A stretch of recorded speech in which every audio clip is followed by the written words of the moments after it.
ಕೆಂಡ ಸಂಪಿಗೆ ನಮ್ಮ ಕೆಂಡ ಸಂಪಿಗೆ ಸೇವೆ ಮಾಡೋ ನಿಟ್ಟಿನಲ್ಲಿ ಮುಂಡ ಮುಂಡ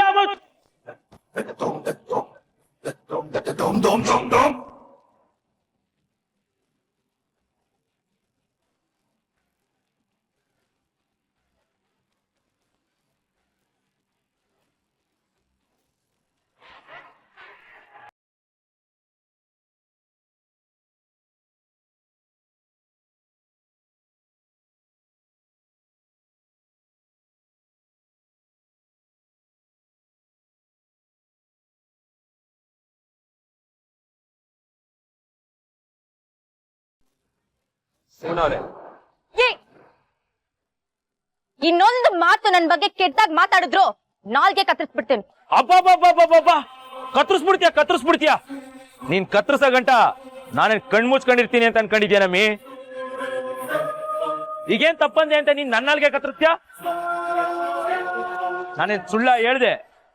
ಈ ಕೋಟ್ಯಾಧಿಪತಿ ಏನು ಗತಿ ಇಲ್ದಿರೋ ನಿನ್ನಿಂದ ಯಾಕೆ ಬಿದ್ದವನೇ? ಎಲ್ರು ನಿನ್ ಹಂಗೆ ಜೊಲ್ಸೋರ್ ಇರ್ತಾರೆ ಅನ್ಕೊಂಡಿದ್ಯಾ? ಯಾಕೆ ಇವನ್ಗೇನ್ ವಯಸ್ಸಿಲ್ವಾ ಇಲ್ಲ ಗಂಡ್ಸಲ್ವಾ?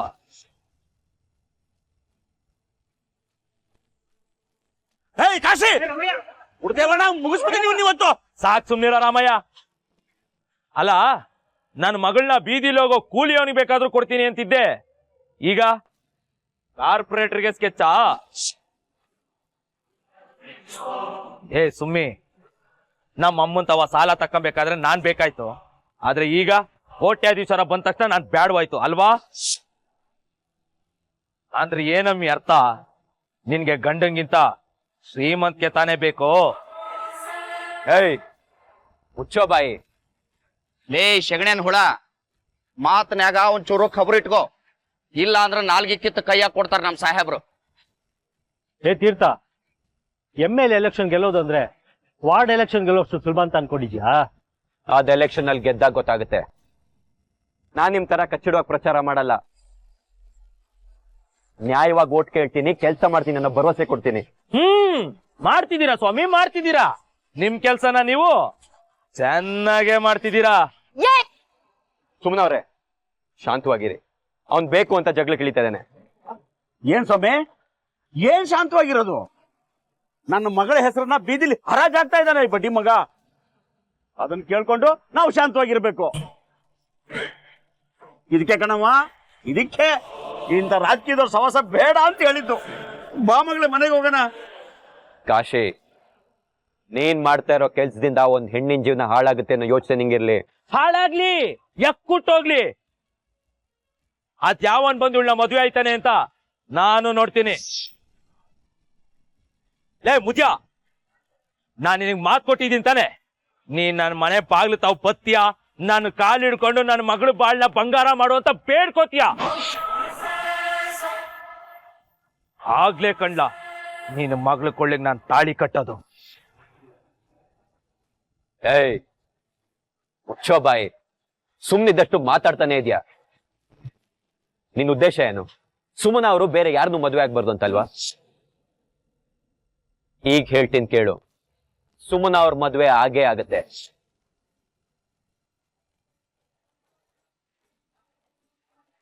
ಜೋರಾಗೆ ಆಗತ್ತೆ. ಸುಮನ ಅವ್ರ ಒಳ್ಳೆ ಗಂಡನ್ನ ನಾನ್ ಹುಡುಕ್ತೀನಿ.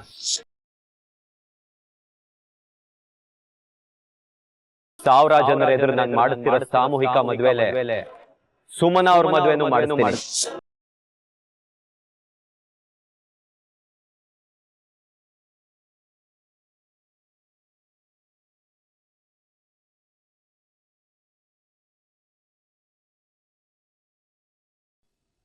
ಸಾಹೇಬ್ರ, ಸುಮ್ನಕ್ಕನ ಬಗ್ಗೆ ಯೋಚನೆ ಮಾಡಕತ್ತೀರಿ? ಹೌದು ಚಿಟ್ಟೆ, ನಾನೇನೋ ಆವೇಶದಲ್ಲಿ ದುಡುಕ್ ಮಾತಾಡ್ಬಿಟ್ಟೆ. ಆದ್ರೆ ಸುಮನವ್ರ ಹತ್ರ ಒಂದು ಅಭಿಪ್ರಾಯನೂ ತಗೊಳ್ಳಿಲ್ಲ.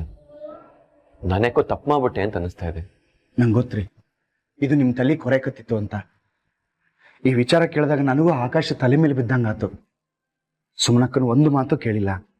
ರಾಜೇಶನ್ ಸಾವಿನ ನೋವು ಇನ್ನೂ ದೂರ ಆಗಿಲ್ಲ.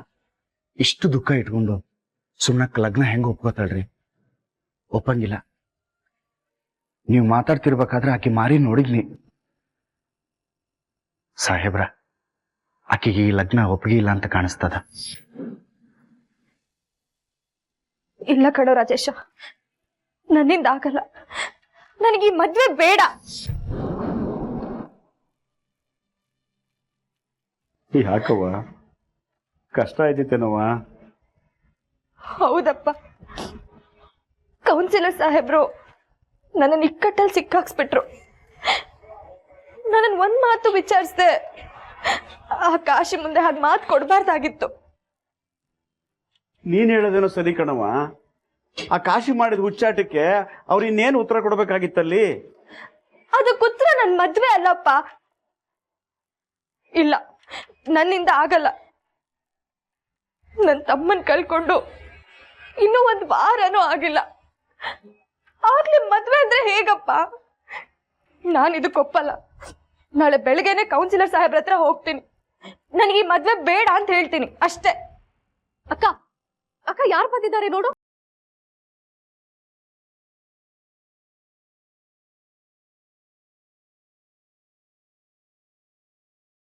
ಸುಮನ್ ಅವರೇ, ನಾನು ಮಾತಾಡಿದ್ದು ನಿಮಗೂ ನಿಮ್ಮ ಮನೆಯವ್ರಿಗೂ ಬೇಜಾರಾಗಿರ್ಬೋದು.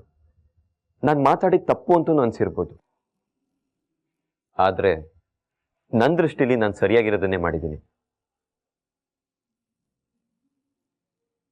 ಹೌದು, ಹಾಗೆ ಸವಾಲು ಹಾಕೋದಕ್ಕೂ ಮೊದಲು ನಾನು ನಿಮ್ಮ ಅಭಿಪ್ರಾಯ ತಿಳ್ಕೋಬೇಕಾಗಿತ್ತು, ನಿಮ್ಮ ಒಪ್ಪಿಗೆ ಪಡಿಬೇಕಾಗಿತ್ತು. ಆವೇಶದಲ್ಲಿ ಏನೇನೋ ಮಾತಾಡ್ಬಿಟ್ಟೆ. ಅದಕ್ಕೆ ಕಾರಣ ಆ ಕಾಶಿ ನಿಮ್ಮಂಥವ್ರ ಬಗ್ಗೆ ಅಪಪ್ರಚಾರ ಮಾಡಿದ್ದು.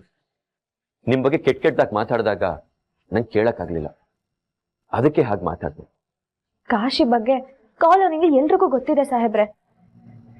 ಅವನ್ ಮಾತನ್ನ ಯಾರು ಗಂಭೀರವಾಗಿ ತಗೊಳ್ಳಲ್ಲ. ಸುಮನಕ್ಕ ಈಗ ತಗೊಳಂಗಿಲ್ಲ, ಅದನ್ನ ನಾ ಒಪ್ತೇನೆ. ಆದ್ರೆ ಒಂದು ಸುಳ್ಳನ್ನ 1000 ಸಲ ಒತ್ತಿ ಒತ್ತಿ ಹೇಳಿದ್ರ ಆ ಸುಳ್ಳು ಸಹಿತ ಕರೆ ಆಕತಿ, ಮರಿಬೇಡ. ಸುಮ್ನಿ, ಕಂಕಣ್ ಭಾಗ್ಯ ಕೂಡ್ ಬಂದ್ರೇನೆ ಮದ್ವೆ ಆಗೋದು ಅಂತಾರೆ. ನಿನಗೆ ಕೂಡ್ ಬಂದಿದೆ ಅಂತ ಅನ್ಸುತ್ತೆ, ಒಪ್ಕೊಂಡ್ಬಿಡವಾ. ಸೂತ್ಕದ್ ಮನೆಯಲ್ಲಿ ಸಂತೋಷ ಉಕ್ಕಿ ಅರಿಲಿ ಅಂತಾನೆ ವರ್ಷದೊಳಗೆ ಮದ್ವೆ ಮಾಡ್ಬೇಕು ಅಂತಾರೆ. ಕೌನ್ಸಿಲರ್ ಸಾಹೇಬ್ರು ತಗೊಂಡಿರೋ ನಿರ್ಧಾರ ಸರಿಯಾಗೇ ಇದೆ ಸುಮ್ಮಿ.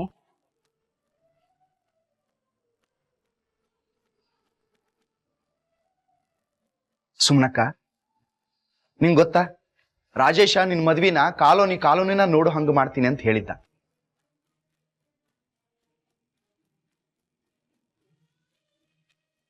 ನೀ ಈಗ ಮದ್ವಿಗೆ ಒಪ್ಕೊಂಡ್ರ ಅವಂಗೂ ಖುಷಿ ಆಕತಿ. ಒಪ್ಕೊಂಡ್ಬಿಡಲ್ಲ? ಬಲವಂತ ಇಲ್ಲ ಸುಮನ್ ಅವರೇ, ಆದ್ರೆ ರಾಜೇಶನ್ ಎಲ್ಲ ಕನಸುಗಳನ್ನ ನಾನು ನೆನ್ಪು ಮಾಡ್ತೀನಿ. ಅದ್ ನನ್ನ ಕರ್ತವ್ಯ. ಈಗ ನೀವು ಒಪ್ಪಿಲ್ಲ ಅಂದ್ರೂ ನನ್ಗೇನು ಬೇಜಾರಿಲ್ಲ, ಆದ್ರೆ ಮುಂದೆ ನಿಮ್ಮ ಮದುವೆ ಸಂಪೂರ್ಣ ಜವಾಬ್ದಾರಿ ನಂದಾಗಿರುತ್ತೆ.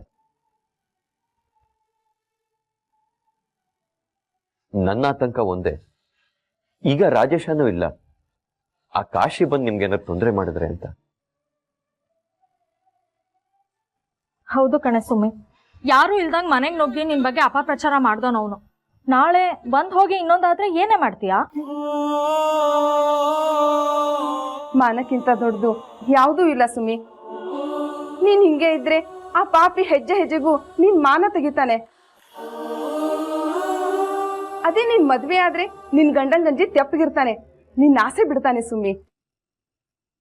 ಉಳ್ಕಣವ ಸುಮ್ಮನೆ, ಇವ್ರು ಹೇಳೋದೆಲ್ಲ ಸರಿಯಾಗೈತೆ. ನೀನು ಆ ಪಾಪಿಯಿಂದ ಮುಕ್ತಿ ಪಡಿಬೇಕು ಅಂದ್ರೆ ನೀನು ಮದುವೆ ಮಾಡ್ಕೊಂಡು ಗಂಡನ ಮನ್ಗೆ ಹೋಗೋದೇ ಸರಿ ಕಣವ.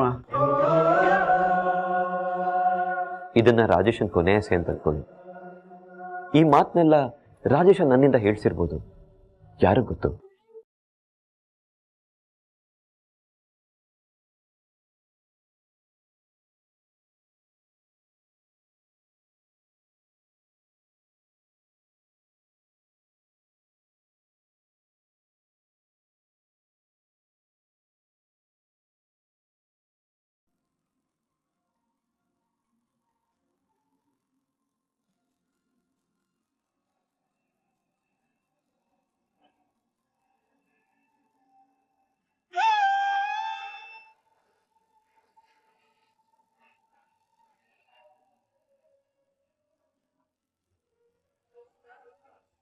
ನೀವೆಲ್ಲರೂ ಹೇಗೆ ಹೇಳ್ತಿರೋ ಹಾಗೆ ಹಾಗೆ ನನ್ನ ಮದುವೆ ಆಗ್ತೀನಿ.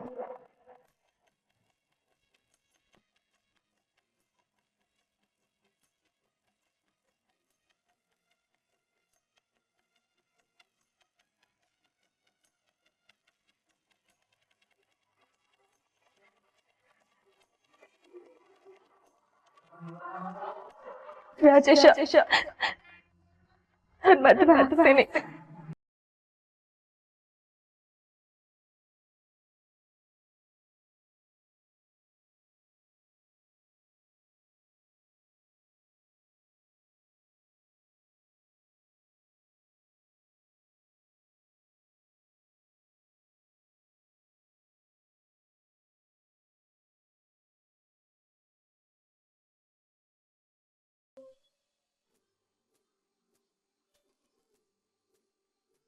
ಪದ್ದು ಪದ್ದು ಬಂದೆ. 500 ಹೇಳಿದ್ಯಾ ತಾನೆ? ಆಮೇಲೆ ಕಾನುಗ್ರ, ಚೈನು, ಮಾಂಗಲಿ ಚೈನು ಎಲ್ಲ ತಂದಿಟ್ಕೊಂಡಿದ್ಯಾ ತಾನೆ?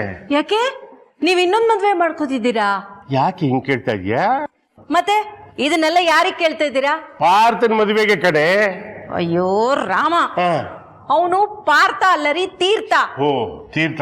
ಇದು ಮದ್ವೆ ಅಲ್ಲ, ನಿಶ್ಚಿತಾರ್ಥ. ನಿಶ್ಚಿತಾರ್ಥ ನಿಶ್ಚಿತಾರ್ಥ. ಅಪ್ಪ ನನ್ನ ಹೆಸರಾದ್ರೂ ನೆನಪಿದೆ ತಾನೆ? ಆಹಾ, ಏನ್ ಕೇಳ್ಬಿಟ್ಟು ಜ್ಯೇಷ್ಠ ಪುತ್ರ ನನ್ನ ಮಗನೇ. ಸೀತಾರಾಮ, ಮದುವೆ ಎಂಗೇಜ್ಮೆಂಟ್ ಇಂದ ಎಲ್ಲಾ ಕೆಲಸಗಳನ್ನ ನೀನು ನೀನ್ ಹೆಂಡತಿನೇ ಮಾಡ್ಬೇಕು. ನಮ್ಮ ಮೇಲೆ ಯಾವ ಜವಾಬ್ದಾರಿನೂ ಹಾಕ್ಬೇಡ. ಸರಿ ಬಿಡಪ್ಪ. ಬಾರಕಿನ. ಹೌದಾ? ಓ ಶಾಂತ ಬಂದ ಕಡೆ ಬಾರಯ್ಯ, ಬಾಬಾ. ಚೆನ್ನಾಗಿದ್ಯಾ? Very good.